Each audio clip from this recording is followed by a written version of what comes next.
Welcome to this edition of Dateline SAU, your source for the latest news and sports from St. Ambrose University. I'm Alexis Tirana. And I'm Luke Vera. In their 5th season of competition, the SAU Esports team continues to grow in popularity as they look to add more leagues and compete at the highest level. Dateline SAU's Matt Clark shows us how students could try out. Last week, the St. Ambrose Fighting Bees held tryouts for their esports teams. Student gamers flocked to Cosgrove Hall in order to earn a spot on an already popular team. Many students trying out for one of the leagues do so for the thrill of competition, but others, like Michael Guzzle, want to experience the program and be around other skilled players. I wanted to get better, play it with them, and it kind of went from there. I'm really hoping to experience an overall amount of skills in the esports industry and just see where that takes me. The SAU esports team oversees multiple leagues, each focused on a specific game, like Super Smash Bros., Overwatch, or Rocket League. Each league also includes its own coach. I wasn't expecting a whole bunch of crazy things because a lot of our players that we have are players that we've already pulled from off campus, and people tend to have kind of like a bit of a lower rank here and there if they're not already within the St. Ambrose program, which is okay. But the point of doing the tryouts is to find people who are really interested and passionate. When trying out, students were not only judged based on their gaming ability, but on other traits as well, such as behavior and communication with other players. The purpose of the tryouts is to cultivate more of an esports culture on campus here at St. Ambrose. When we look at tryouts, the number one thing that we look at is student engagement. I would much rather take a silver level player who is there, doesn't have a toxic personality, is very engaging, communicates, and just loves the game and wants to learn, over a master's level player who is toxic, doesn't want to talk to anyone, and kind of has an inflated ego. Open tryouts may have ended, but any student who is interested or just looking to play some games can stop by Cosgrove Hall on Monday nights. Matt Clark, Dateline SAU. Thanks, Matt. SAU's Sexual Assault Awareness Team gave the Ambrose community a chance to take the handprint pledge. Visitors could press their hands in purple paint and sign their names to show support for victims of sexual assault and domestic abuse. The pledge is also a reminder that this issue is more common to college campuses than many might realize.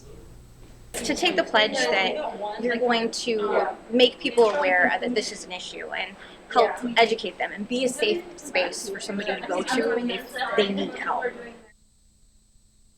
Awareness team hopes that campus can remain a safe space for victims. After taking the pledge, supporters were invited to take back the night with a peaceful protest. Dateline SAU's Mary Evans takes us there. On Wednesday evening, members of the St. Ambrose community took back the night as they walked through campus with signs protesting abuse. On campus, we do want to bring awareness to the bigger issues that happen on all campuses. Just because our campus is small doesn't mean that sexual assault and domestic violence doesn't happen. This event is more than just simply marching around campus. This event hoped to bring attention and awareness of abuse that happens on college campuses, whether that be mental, physical, or emotional. Even community members seeing us walking along Harrison Street, others on campus seeing us raise awareness and just questioning what this is and understanding what the club's about and what we're here for. Her body became property and her clothes a liability. After the walk, the event was closed with the reading of a poem. Members of SAT look forward to growing the club and hosting more events. But I hope we can just see more people walking around on campus and more people ask questions to try to get involved with SAT and just what we do on campus. Mary Evans, Dateline SAU. Thanks, Mary. For more information on how to get involved and show your support, email saat@sau.edu or follow their Instagram @SAATSAU. SAU Dance Marathon has begun its fundraising and recruitment efforts with Fall Push Week, all to raise money for University of Iowa Stead Family Children's Hospital. The week kicked off Monday at the Rogelski Center patio, where students could tie-dye Push Week shirts. Organizers hope to spread the word about their cause ahead of their 13.1-hour fundraising bash coming up this spring. Dance Marathon has really touched me. I found my friends through this. You're helping others, you're making connections. I would recommend this to anyone in the health science field or anyone. There's different committees for like business majors or marketing, but it's a organization for everyone and there's a spot for everyone. If you are interested in joining the Dance Marathon cause, send an email to dancemarathon@sau.edu. Coming up in sports, highlights from Saturday's football game against Olivet Nazarene. And a preview of the upcoming men's volleyball season. Dateline SAU's Grant Mason will have these stories and more up next. We're more than a radio station. We're your neighbors, investing time in our community. We're mentors, guiding the next generation of broadcasters. We're supporters of veterans, partners with social service agencies, and investigators of history. We're dedicated sports fans. We're committed to the stories that make the Quad Cities unique. We are KALA Radio, 88.5 FM, 106.1 FM. Turn it on, turn it up.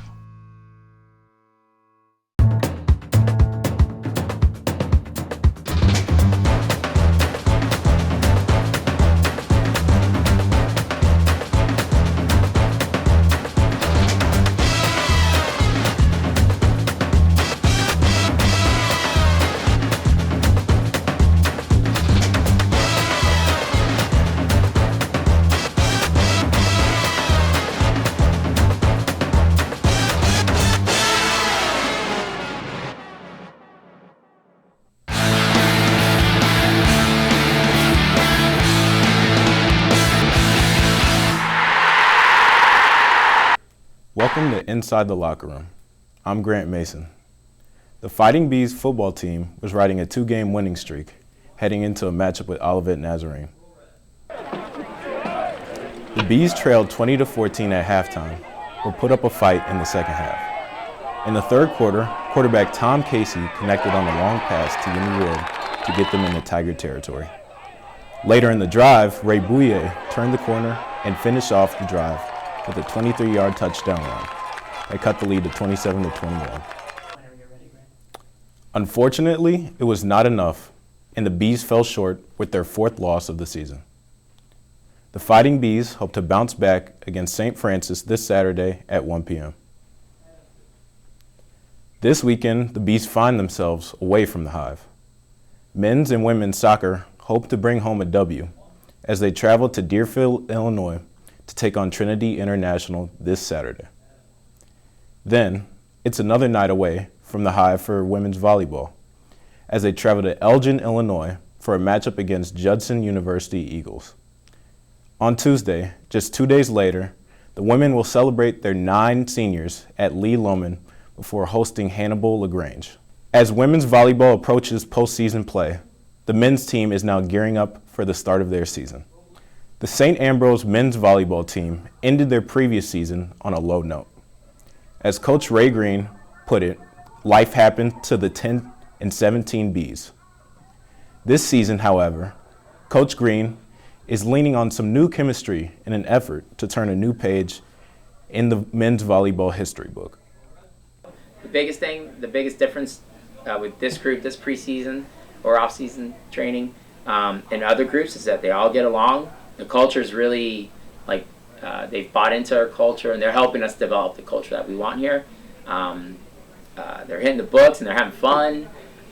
Practice is always, there's always some portion of practice where it's like, all right, guys, let's settle down and let's get refocused here, because, you play well, you have a good time with your teammates. Next thing you know, we're doing some drills. We're getting the work done, but we're having fun at it, right? The team will open the season on the road, but return to Lee Loman on January 31st for a matchup against Trinity International. And that'll do it for sports this week. I'm Grant Mason. Thanks, Grant. That's all we have for you on this edition of Dateline SAU. We'll be back next week with the latest news and sports from St. Ambrose University. Also, remember to check out the SAUtv Facebook and Instagram pages for our newscasts, late-breaking news, and more. You can also find news stories and videos on the Hive at SAUthebuzz.com. Thanks for watching.